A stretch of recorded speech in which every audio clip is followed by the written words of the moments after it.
Hello and welcome to Comedy in a Nutshell, the podcast with me, your host, Mark DeCano, where I get to talk to the people in comedy and have them wax lyrical on the ups and downs and ins and outs of comedy. Sometimes it's funny, sometimes it's serious, sometimes it's a little flirty, but it always leads to one ultimate aim. How would they sum up comedy in a nutshell? You can find out more about my journey in comedy fandom on my website, thecomedynerd.com. I love talking to the people in comedy about comedy. If you'd like to hear what they have to say as much as I do, then please like, subscribe, rate, review, and share the podcast. Thank you. My guest this episode is an English-Egyptian comedian whose quirky, fun, and joyous comedy took her to the Funny Women Awards semi-finals in 2023. She's an energetic performer who's a joy to watch. To quote comedian Sean Walsh, Farah Sharp is very funny. It's stand-up comedian Farah Sharp. Let's begin. Go for it. So why don't we wind back the clock and you tell me how comedy sort of entered your life? How did you first become aware of it? Well, I think like a lot of people, I'd like watched a lot of comedy on TV when I was growing up, like with my family and just generally in life. I'd seen, panel shows and stand-up specials on TV, that sort of thing. I never, ever, ever thought that I would do it. Never. I never thought of it as never thought of it as part of my own life trajectory. Right. But I always have loved, attention, and I've always I've liked performing. Like I used to do a lot of music. I used to try do lots of school plays and that sort of thing. So I loved performing in general. I just never clocked comedy until I set up an open mic with one of my friends after university, and we wanted to do it so that we had somewhere to perform songs. Basically, I was into musical theatre and just general singing.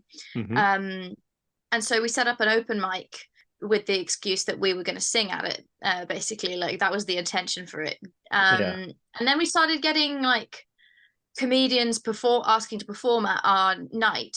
Right. And the more I sort of started to see, people who were like me doing stand-up, it sort of became accessible because I'd never seen the intermediate steps before. I'd only seen the top of their game TV comedians, and I had no understanding of closing the gap. So I guess once I started to see people who were beginners or intermediate people working on their craft, it became a bit more of a path that seemed understandable. And then I sort of realized that I always preferred performing comedic things. So when I was singing or when I was doing musical theatre or plays or something, I always liked the funny characters and the funny songs the most. Yeah. So I don't know, I was just I guess I could just cut out the music and see what that's like. And I liked it a lot. And the cutting out of the music hasn't fully lasted, but I'd say comedy has become the main thing, and music has definitely become a much more dialed down aspect of how I like to perform. Yeah. You didn't think about integrating the music and the comedy as a musical comedian, and that would be the focus. Oh yeah, I have thought about that. And in fact, when I first started, I told myself I'll do stand-up just to understand how jokes work, and then eventually I will bring the music back and be a musical comedian. I guess I've never fully decided that I've cracked jokes yet. But I did do some musical comedy with two of my friends. Actually, one of them was my partner. We did a trio of musical comedy together, which started out as a podcast, and then we just wrote songs together and performed them together, which was a lot of fun. I really loved that. And I still, in my mind, have a plan that I'm going to be writing comedy musicals, like a funny musical theatre show. Which I've actually started one, but it's still in the works. So it's not gone. It's more I have just shifted my focus for a while, and then eventually I do intend to go back to my roots. When you made that decision to do stand-up comedy, was it everything that you anticipated from what you'd seen? No, I don't. Well, I mean, I was absolutely terrified. I was honestly quaking in my little boots. It was terrifying. Like I don't know. I can't actually remember the moment where I fully like decided like, okay, that's it. I'm signing up to some open mics, because I decided not to perform at my own open mic first. I was like, I can't do this in case it's an absolute travesty and I can never show my face there again. So I signed up to other open mics around London, and I signed up for multiple before I started. Like I didn't just book one in. I booked like maybe 3 or 4 open mics in over the space of a few weeks. Yeah. And the day of my first one, I remember being at work at my day job and just getting absolutely nothing done. Like I felt like I was going to vomit all over my laptop all the way through the day. I was so scared. I couldn't think about anything else. I was absolutely terrified. And then I went and did it, and I think I had like just, you know, a 5-minute bring a spot. I had one of my friends also, and me and my friend went to this open mic, and I went and did my 5-minute spot. And I think I lasted for 2 minutes. I think what I understood 5 minutes of talking to be only lasted for 2 minutes. I guess I, in my brain, thought that there was going to be 3 minutes worth of laughing. I don't really know. And but it went well in the sense of, you know, I spoke as confidently as I could, and I did my best to be engaging. But it was like, if I look, I've still got the video, I think. Actually, I'm not sure if I videoed it, but I've got some of these early videos, and they're obviously terrible. But, you know, it was a success in that I felt compelled to do more. I was like, oh, well, now that I've tried it, I have to get good at this. I need to keep going until I've cracked it, which obviously I still haven't done, but I'm going to keep going until I crack it. It's incredibly addictive. So yeah, and then I had all these open mic spots still left to do. There was no option of chickening out in my mind. I was like, I've already committed to it. So I did multiple, and then even within the space of 4 or 5 gigs, I noticed like, oh, you can like see improvement the more you do. So I'll just do loads of this. Yeah. And that was it. That's an interesting point you said about, after doing that first show, that you had to do it again to get better. It's not like that you loved it and you caught the bug. It was just that, immediately I have to see improvement. Is that how it was? Did you didn't get the gosh, bug? I feel like we've really instantly dug into a core part of my personality here, Mark. Farah, do you feel like you have to perfect everything you try? No, Mark, no, that's completely, where'd you get that from? Yeah, I know, I did love it. I loved it, but it was terrifying. So it's not like it was pure, like, unfiltered happiness. It was more like terror that had some addictive highs mixed in. Right. So it was just like, it was like nothing else I'd ever done, because even though for other types of performing I'd done before, like music and stuff, it like I'd got nervous for those before, but there's no sense of that instant sense of whether you're like doing well or not. Like there's no feedback that you can tell if an audience is enjoying you when you're performing those other things, but it's not like so in your face, like either they're laughing or they're not, like it is in comedy. So I don't know, it's just like the thrill of that, being like, okay, well, I'm going to find out in about 2 seconds if they like this. It's just, it's instant payoff for someone who's really, really impatient, basically. So I love that. That sort of anxiety, do you still get that now? You've been doing comedy 5 years, is that fair? About 5? 4 to 5 years. I'm probably approaching number 5.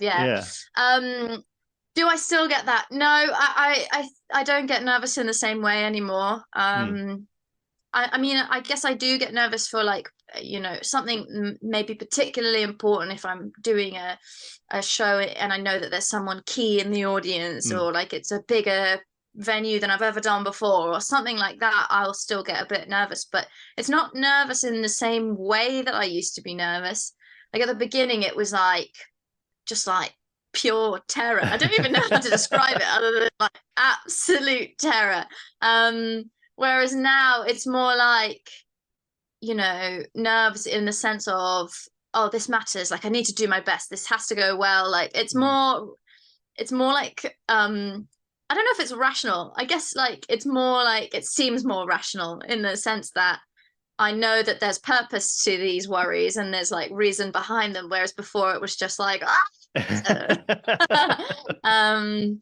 so yeah, it's just like changed a bit. And also like, yeah, for just general gigging of gigs that I do regularly, I don't feel nervous at all. I'd say I'm just completely dead inside. But that leaves the space for it to actually be fun. I'd say like, well, all of it's fun, but there's space for it to be fun without terror as well when you start getting into it. Yeah.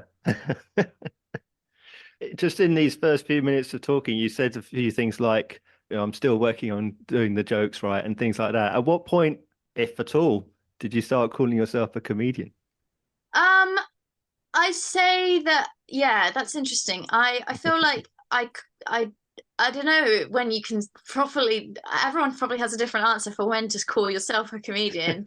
I think I probably started calling myself a comedian when I guess started to get paid gigs. I feel like as soon as I got to the point that was like, oh, people are willing to spend money on hearing my silly little thoughts, that means that maybe I'm a comedian or I'm on my way into this career. Yeah. So that's probably when I started saying I'm a comedian. But I still 100% think I'm a work in progress. Like I'm under no illusion that I have completely nailed this yet. Like the whole concept of writing jokes or writing bits to me is like this huge task and topic that honestly is like quite existential, and and so I think that I'm constantly trying to improve that, as I'm sure all comedians are thinking about that in some level. Yeah, I think it's a work in progress, probably forever. Yeah. What about the things that you like to talk about? Did you go in knowing about the mechanics of the joke and I have to think of something that's funny? Or did you go in with thinking you can talk about yourself, you talk about relationships, that sort of thing? Did you know from the outset that's what I want to talk about? What, from like when I began comedy? Yeah, I mean, how did that change from day one to over time? How much Yeah. were you focused on the one thing over another? When I first began, I think that I thought, wow, I've got millions of ideas that are like comedy ideas. I thought like almost every interaction I had with people was freaking hilarious. I was like, well, I can talk about when that person said this to me. I can talk about when that happened. That's all hilarious. But then obviously you start to learn that just something that's like a funny anecdote isn't the same as like an actual bit with jokes. And so I guess I've become a bit more selective over time. And now most of the time I've almost become too critical. I think that's what I find myself catching myself being like eliminating ideas before I've actually developed them, because I'm like, well, it's not a joke. But it's not a joke yet because I haven't written a joke yet about it. But yeah, now I still find that most of my inspiration comes from things that have happened to me, weird situations, awkward moments. And then I try and like flesh them out and actually write around it rather than just expecting the story itself to be funny, which it's not always. Is there like heavy subjects or, you know, some of the big topics, that a lot of which is kind of on vogue at the moment, that you want to address that you've chosen specifically not to yet? I guess I've had a few jokes that touch upon things like, I don't know, race or being a woman or like any of these kind of topics. But I think that I'm realizing over time, and maybe this will change in future, like you never know where you're going to want to go, but currently my feelings are, gosh, I really just want to talk about something that's just absolutely lighthearted. And I want to focus on the like mundane everyday life type jokes rather than trying to answer any big questions or like, I don't know. I think that there's some great comedy that comes from these like big, I don't know, political or like, I don't know, ethical topics and stuff like that. Mm-hmm. And that's great. But I personally am drawn to just messing around. I just want to talk about nothingness and just make fun of nothing, you know, like I just want it to be, I don't want anyone to learn anything from me. I don't want this to be an educational experience. I just want it to be jokes and fun right now. Maybe there'll come a point later on where I feel like, cool, now is the time for me to tackle some of these things. I want to make a statement. I want to make a point. Yeah. But I think that there's currently people doing that are doing it so well. And I just don't feel like I'm in the place where I want to do that at the moment. I don't know if I think you have to be really skilled to talk about some of those really heavy topics. And I think I've still got a lot of learning to do in order to really deliver those topics well. And also, yeah, it's just not what I want to do at the moment because there's so much horrible stuff happening in the world right now that I'm a bit like, well, I'd rather just focus on like stuff that doesn't matter. That's what I want to. I just want to be distracted by the stuff that's small. That's what I want to do at the moment. Yeah. But that's interesting. Again, in many of these conversations, we talk about making light of the heavy things and making heavy out of light things, which is obviously the approach that you're taking. But it's interesting about distracting yourself. Obviously, an audience might go to be distracted. Yeah. But you're saying that you're using it to distract yourself as much as the audience. Is that the case? Yeah, I think so. I think all of first of all, you keep absolutely drilling into core aspects of my personality, Mark, and it is dare you. I'm sorry, I do have a GCSE in psychology. Oh wow, that is really coming into its own. You're like, Farah, tell me about your childhood. Yeah, I think it is to distract myself as much as anyone else. Like I think that when I'm just talking to people in day-to-day life, I hear a thirst for talking about things that don't matter from a lot of people because there's so much to worry about in life that I think people love that. So it is for the audience, but also it's for me because if you're going to talk about these things, you need to think about them a lot. You need to think about them deeply. You need to, like, in order to write enough about it, you need to have spent a lot of time thinking about it. And like, I don't know, I feel like I'd like to be distracted from some of the stresses of life and stresses of the world just as much as anyone else. So I don't really want to sit in a room on my own and think about how awful certain things are. Writing is hard enough without setting yourself into a misery hole. Like, you know, I don't know. That's just where I'm at the moment. Yeah. At the risk of diving deeper into your personality, the person that we see on stage, is that 100% you, or is it a character of you? Of you dialing aspects up to 11 or something like that? I think it is an aspect of me. Yeah, I think that, for example, if my friends came and watched my shows, they would recognize the person that's on stage. Yeah. They would be like, yeah, that's the kind of things that Farah might joke about or say in life as well. But it's not all of who I am. Yeah, like I think that it's like a dialed up, like if I've taken the most sort of extroverted, mad parts of myself, and that is what I put onto stage. Yeah. I think the maddest bits are the best bits. The best bits of stand up anyway. Well, let's talk a little bit about your festival experience. You're no stranger to the Fringe. Yeah. You've been there many times, and I know you've done split bills with some other great comedians. How is your festival experience? How is it putting on a show there, seeing other shows? How does it all work for you? Yeah, I have had some great festival experiences. I've done Edinburgh. I've done the Brighton Fringe multiple times.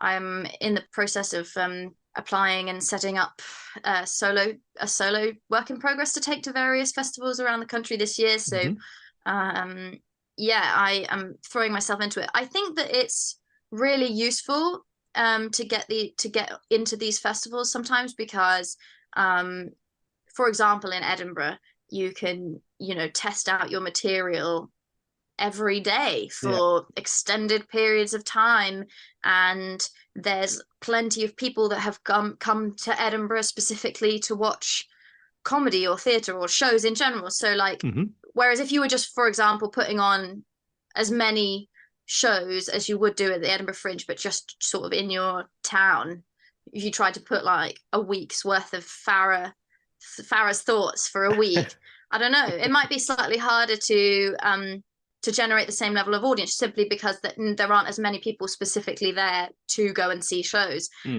So it's really useful for that. It is obviously also, it comes with its drawbacks. Like, it's very expensive to go to Edinburgh.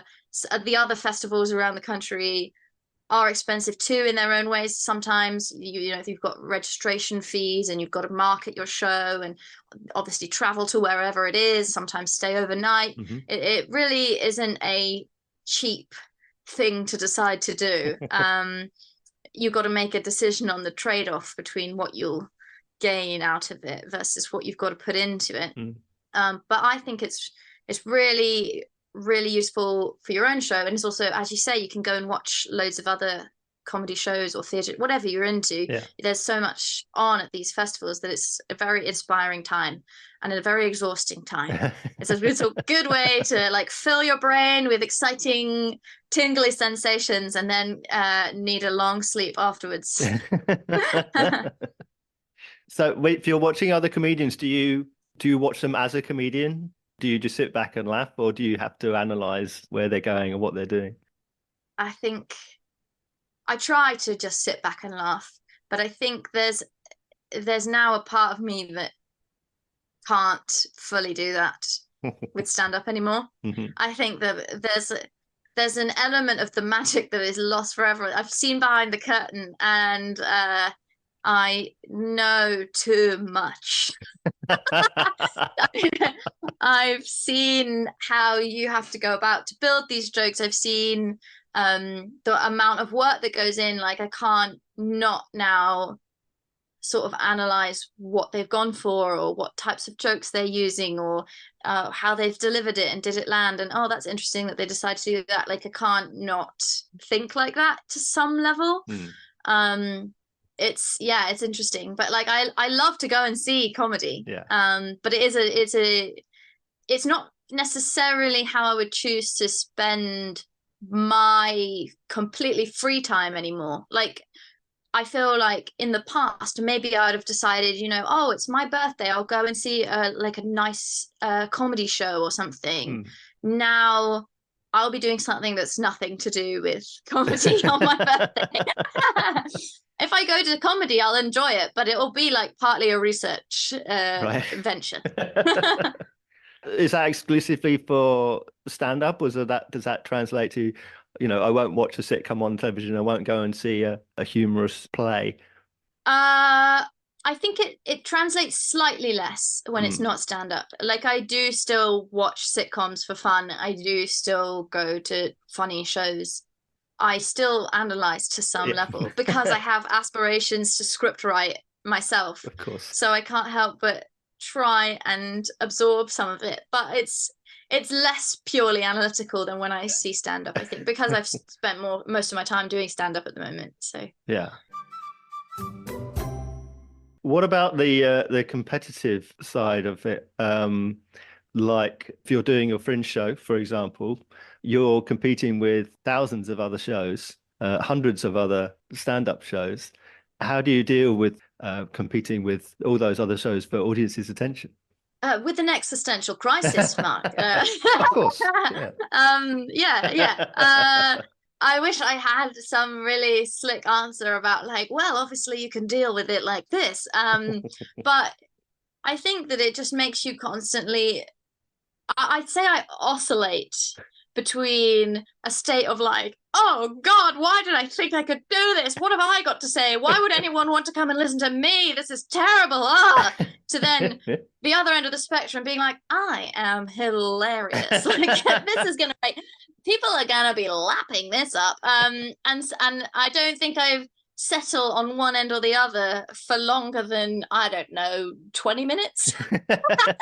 And so I'm just ping-ponging backwards and forwards.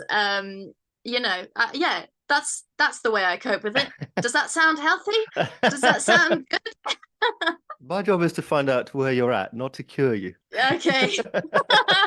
We ask the questions and we don't answer them. Good. I'm a philosopher. Good. I don't answer questions. I just ask them. Well, there's an aspect then. If you're doing fringe shows that are split bills, you are in company. Or if you're doing spots, again, in company, does that offer you security? Does that make it more comfortable to do shows if it's a shared experience? Yeah, in a lot of ways it is. Especially, yeah, split bills, I feel like has been a really positive thing in my experience. I've always been lucky enough to partner with great comedians who are really nice people, and we get on well, and then we are in the thick of it together. The flyering, the crises, the worrying if any audience is going to turn up. Like, it's nice to have a teammate for that. Yeah. And I as I say, I'm doing my first attempt at a solo this year, and I am slightly scared for how that's going to feel on my own. It will be interesting as my first experience of that to wonder what it's like when all the pressure is on me. I like the fact that there's someone else. Sometimes people are like, oh, is there competition in a split bill of like who's going to come off better or whatever, which I just think is not a constructive way to think it at all. I've never felt that with any of my partners. Hopefully they don't think it either. And I think of it more as a team than like, oh, and now which of you is gonna go down best? Like I don't think of it like that. Yeah. I mean, you've made a good point there. Do you enter competitions at all, or how much do you feel like you want to be judged in that sense by others? Do you see them the same as, although you're competing for a title, you are essentially all in the same boat? Yeah, I think competitions can be really useful, and obviously, like if you do well in a competition, it can be really helpful to giving you a bit of momentum. I've entered a few competitions over the years. I definitely tried to enter a lot in my first couple of years. Yeah. And I do it a little bit less now, but I still enter a few of them. Wherever I am still eligible. I'm sort of aging out of some of them now. But I think that they're useful, and it can be nice to have people that you're all in the same boat with. But the sort of downside of these competitions is that because it's inherently competitive, even if you went on stage and had an absolutely amazing gig, all the audience laughed in all the places that you hoped for, and it seemed really great, and you had fun while you were doing it, and it was wonderful. And then at the end of the night, you find out that you weren't in the top 3 that go through to the next round or whatever it may be. It's just so crushing, and it's like, well, if this wasn't a competition, I'd have been so thrilled with that performance. But because it's a competition, now I feel terrible anyway. So like I don't love that aspect of it, but I think that competitions are kind of inevitable in pretty much every aspect of life. Like there's always something competitive. There's no art form where there aren't competitions. There's no anything where there aren't competitions, and they serve their purpose, and they're good, and they often motivate you to work hard and improve. And it's definitely been the case for me. I've tried to like work hard on my competition sets in the past, but I don't like the feeling afterwards. Yeah, if you don't get the result you wanted, but you had a good gig, it's a bit of a slightly warped experience, a bit weird. So how was your experience through lockdown then, having started comedy not too long beforehand and then suddenly been denied for a substantial period of time? How did you go into that? How did you come out of it? What did you do in the meantime? Were you able to perform online or in car parks, etc.? How did you deal with it? I found that incredibly frustrating because, as you say, I think I'd been going for about 6 months. The latter half of 2019, I had been building up my momentum and I was like, obviously I started just doing like little 5-minute sets on open mics, but by 6 months in, I had been building up to getting offered longer spots and just like generally increasing the amount of gigs that people wanted to book me for. And it was quite exciting. I was like, progress is happening. And then it was just like the end. That's over now. And because I'd been having such an inspiring time, like doing my first 6 months of stand-up and trying to gig as much as possible, I had all of these like comedic thoughts bubbling over, and I was like, oh, but I could write about this and I could write about that. I don't want to stop. I know I'll use this pandemic to write loads of great new material. And so I signed up for various Zoom gigs, which I did, and I can't say anything else other than that I did them. I did some of them, and I didn't enjoy them because, well, why would you? It's just like saying jokes while looking at your own face, while no one laughs because they're all on mute and probably not even at their laptop. Maybe they're off making a cup of tea while you talk at your own face on Zoom. It was terrible. And you couldn't actually even get a read on your material. Like, if you were doing new material, like I, for some reason, thought I was going to do over the pandemic, I was like, I'll write stuff and then I'll test it on Zoom. And it's like, I'd come away from the gig being like, well, I don't know. I know that my wall liked it. Nothing about it was useful to me, I felt. And I don't know, after a while I stopped there was appetite for them at the beginning. I think even people to watch them, there was appetite at the start because it was like novel and interesting to see what it would be like. But after a while, I think we all got sick of it. And I stopped doing it as much. And as I stopped doing it, my sort of inspiration levels for writing things also dwindled until by the end of the pandemic, I was like, what is comedy? What are thoughts? Who am I? And it was just like, and I have to say that the stuff that I did write at the beginning of the pandemic, when I was still feeling inspired, was so weird. Like, it was clear that I had no social contact for a while. I remember doing like a 5-minute, or maybe at the time that about 5 minutes on Zoom, purely about why there should or should not be egg flavored crisps. And I don't know, it was not great. I don't know, it wasn't good. And then when we finally got to the point where things were opening up and gigs could happen again. And the gigs were weird, by the way, because there was smaller audiences that were all spread out. Also, there was this fun ritual of having to wipe down the microphone between every performer just to really kill the momentum. So it was very strange. I'm glad we could do it. At least we could be in person, but it was weird. And I started doing those and I was like, wow, I suck. Like, I started and I was like, all of the sort of progress that I felt like I'd made in that first 6 months, it just felt like I was starting from scratch again. Well, I mean, not total scratch, but basically from scratch. And I think that it took me a while to feel like I was getting back into it because, I mean, I looking at the time, I thought, wow, I've done 6 months. Like, that's great. I'm like a freaking intermediate now. When I look back, I'm like, Farah, you barely begun anyway. It's not like you lost that much progress, but it was hard to get back into it. It was quite hard.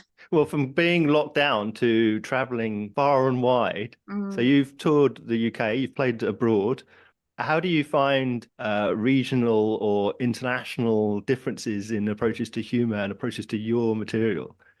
I don't know. I'm still figuring it out because, well, in terms of abroad, the only times I've gigged abroad was I did it in Australia a few years ago. And so I did really notice a difference in sense of humor there. Just the types of jokes being made by the comics, as well as like how my jokes were received. It just felt like a slightly different comedy scene. So I was kind of figuring it out while I was there. I don't know. It was quite hard to adapt, especially as I was only doing it for a short period of time. So I think I would love to go and do that again now that I've got more experience as well, because I was still very early into comedy when I did that. And in terms of around the UK, there is a bit of a different sense depending on where you gig and also like who the audience is, because different parts of the country have different cultures, and it's always interesting to me to see how it goes. And there are certain places where I've gone to gig and I'm like, wow, they love me out here. This is great. I should move here. I'd be freaking on TV all the time in this place. Which is probably a very warped perspective of what was essentially just one good gig. And then other times I'll be like, oh my God, I can never show my face in this city again. Yeah, it's interesting. The thing is, there are so many variables, right, for what makes a good gig, that it's quite hard to boil it down to purely the location, because you know, the size and shape of the room and the height of the ceiling and how warm it is and who actually turned up that day and what kind of a day they had is so much of a variable too, that like, how do you actually, it's like starting to get technical, but how do you actually distill why your gig went well or didn't go well? It's like there's so many variables that you have to just kind of do a lot to get a sense of the trend. So like, I think I'll need to do a lot more gigging in a lot more places before I can tell, you know, really where I belong. Well, in terms of where you belong, not only have you done your split bills and you've done spots, and obviously you're working now on the solo show, but also you MC, you've got your own night as well, pint size. Where are you more comfortable at the moment? Doing longer pieces, doing spots, or running the night? Good question. I actually really like both like doing sets and like, you know, actual like a set of stand-up, versus I really like doing MCing too, but they are quite different.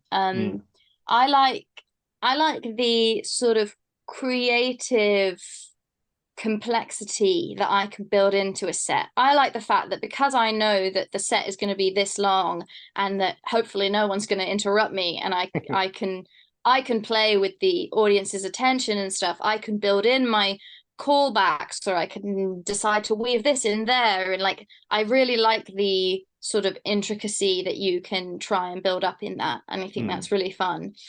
Whereas MCing, you obviously can do bits of material in your MCing, but it's a bit more difficult to have like that level of complexity, because you don't have time to necessarily build in enough pre-work to then do a callback all in one set. So then you've got to wonder like, oh, will the audience still remember that by the time I next come on stage? Could I do a callback then, or will they have just forgotten what I'm talking about? So it's a bit more like you have to let go of some of that and just go for like shorter, simpler bits for MCing, in my experience anyway. And so I love the spontaneity and the fact that you can chat to the audience a bit more, and like I love doing like bits and pieces of crowd work and chatting to people, and I think it's like almost a related but separate skill set that I want to practice to get really good at too. I think that when I've done a lot of sets, I feel very rusty when I go on an MC, and if I've done a lot of MCing then and I suddenly have a set, I'm like, God, it's like I've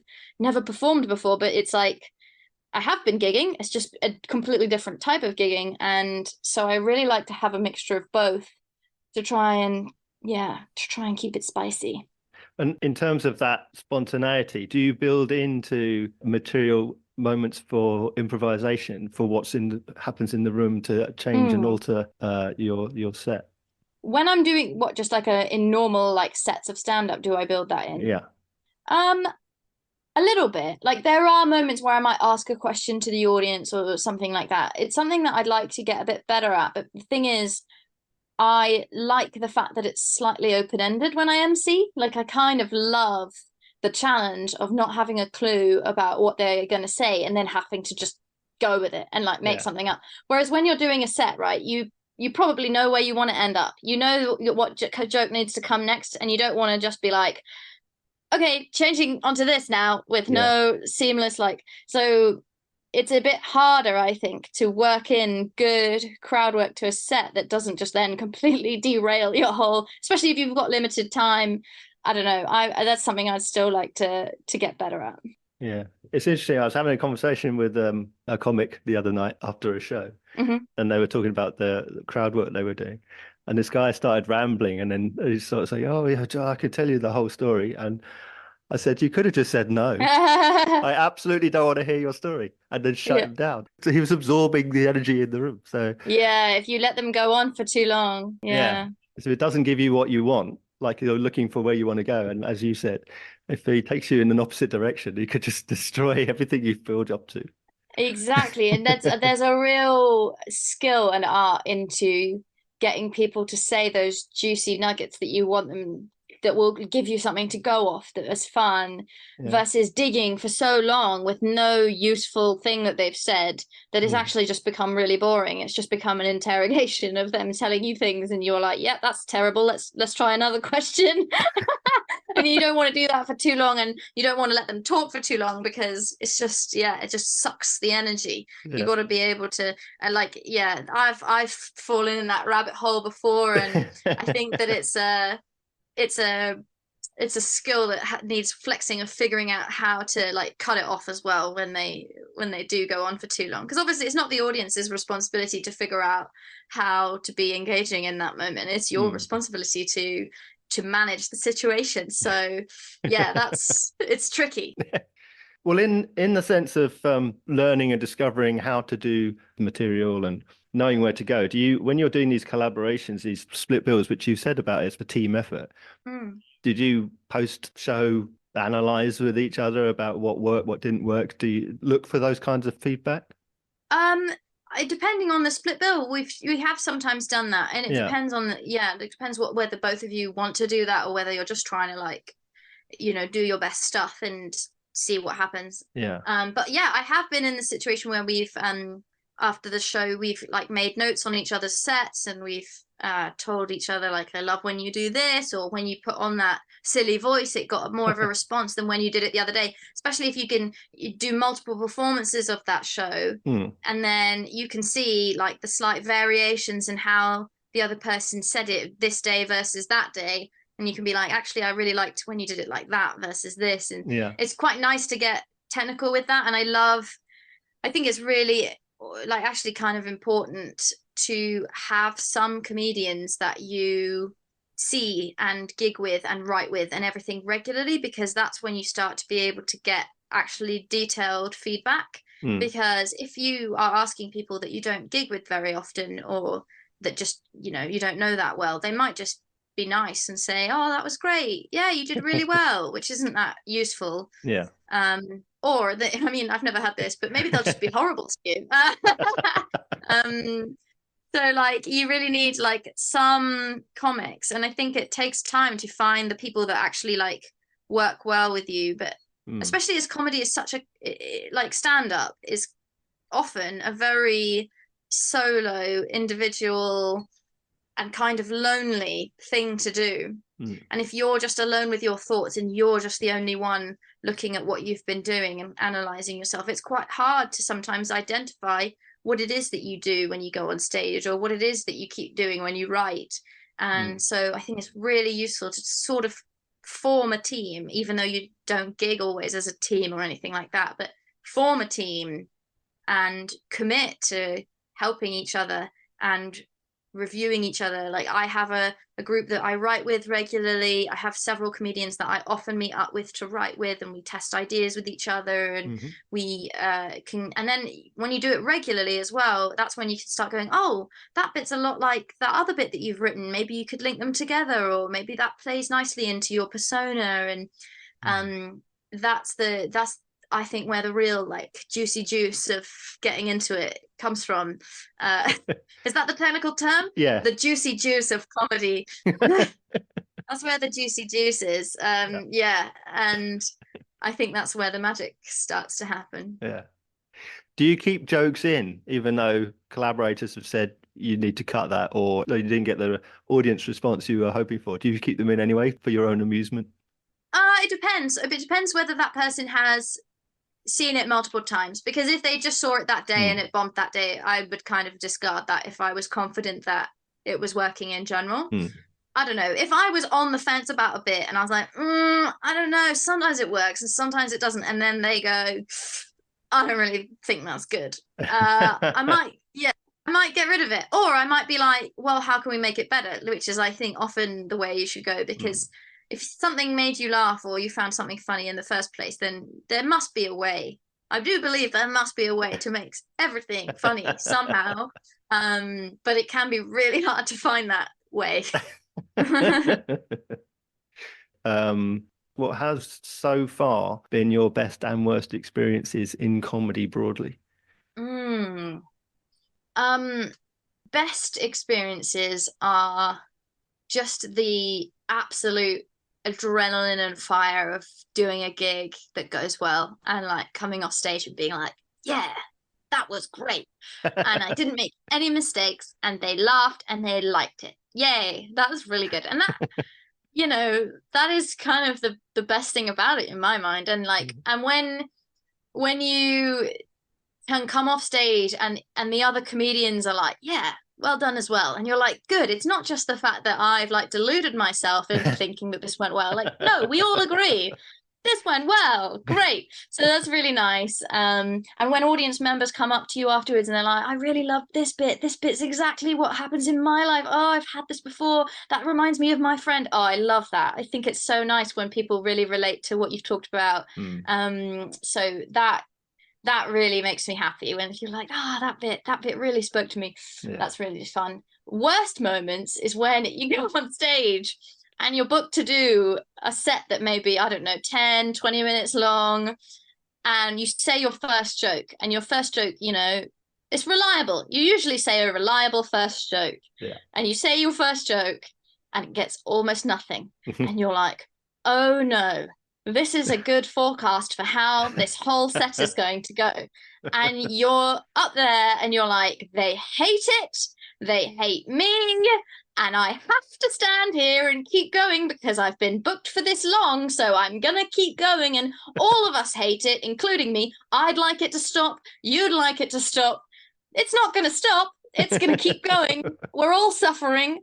I've got to deliver it like I want to be there, even though I don't. So then people are pitying you like, God, she really thinks this is funny. And she's really not getting a response. And I'm like, it's horrific. And then you come off stage and you're like, wow, I know that I bombed. And then you catch the eye of the other comedians and they all look at the floor and everyone's like, oh God, I can't, like, when you've done really badly, when people can't even look at you to be like, no, don't worry, it wasn't that bad. Like when people are like, suddenly they're very interested in their notes and suddenly they're all like, no, that really did go badly. That was terrible. And then that's when you gather up your stuff and leave instantly without speaking to anyone. Like, I will just go home and think about what I've done. Yeah, that's the worst. Another worst, I actually have two worsts. Okay. That's one of my worsts. And my other worst is when you've had writer's block for often weeks, if not months. And you're like, I haven't written new material for months. And I haven't had anything that has even sparked joy enough to like, I can't even consider it to be material. Like I've sat down at my desk and I can't write anything. What are jokes? Who am I? And why am I here? And that's a really tough feeling as well. Yeah. So if anyone's out there thinking about doing comedy, be ready to feel existential. I'd say, that's a theme. Well, we have a show title. Existential Dread with Farah Sharp. Yeah, there you go. Yeah. So given that, then, what are the most important lessons that you've learned? What are your philosophies? Good question again. Thank you. Very good questions. Well done, you. Almost like you've been doing this for a while and you've learned how to make a really good podcast. That's great. Thank you. And of course, your GCSE in psychology. Did you say that's paying off? My GCSE in psychology is telling me you're playing for time. Damn it. Okay, so things I've learned are that I think that you have to just keep going. Because when things are hard or when you've had a bad gig or when you can't write anything, the only thing that's going to make that get better is if you try again. And you can't, and it sometimes it feels like futile and it feels really hard. But the only way that you'll improve the situation is by keeping going and trying again. And it always turns around at some point. You can't, that's my belief anyway. I guess there are people out there who go, you know what, Farah, it doesn't always get better. But I think that if you try really hard, you've at least improved the chances that things will get better. And so, yeah, it's something I obviously have to tell myself at times too. When things are hard, you have to persevere. And I think that often one of the lessons that I think I've learned in recent years is there's an element of just like, I'm going to call it delusion. I think you have to just think that you're good at this. Like you have to at some point just believe that you are funny. You have to believe it, because if you don't believe it, then no one's going to believe it. You have to believe it. So you have to be delusional in some, like, and maybe you're not delusional because maybe you are really funny, but when you feel like you're not, tell yourself to be delusional and that you are. So that can be part of, existentialism and be delusional. That's the... Wow. I don't know if it's a stand-up set, but it's definitely a textbook in there somewhere. Okay. Yeah, it's definitely a case study for someone, isn't it? It's a clinical case. Yeah. No, it's, I think, well, yeah, I'd say that comedy is one of the most existential things I've ever done. So that makes sense to me. That's how I've boiled that down. So tell me how we can find out about you and where we can come and see you perform. Well, I'm on social media, so you can find my Instagram and TikTok at Farah Sharp. I'm also on Facebook, and I have, links on all of those things about shows that are coming up, and I post little videos sometimes, so you have some little tidbits to watch. And yeah, I'm going to be doing my first solo show, Work in Progresses, this year. So I'm going to be doing some around London. I'm doing the Pinch Vault. I'm doing lots of different work in progresses around London. I'm going to be at the Brighton Fringe and hopefully more fringes later in the year as well. So keep an eye out and come if I am anywhere near where you live. And so the final question then, Farah, how would you sum up comedy in a nutshell? Existential.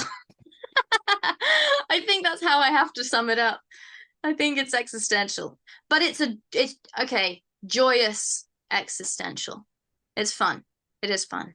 Thank you so much. It's been an absolute pleasure. Thank you very much for having me. This has been very fun.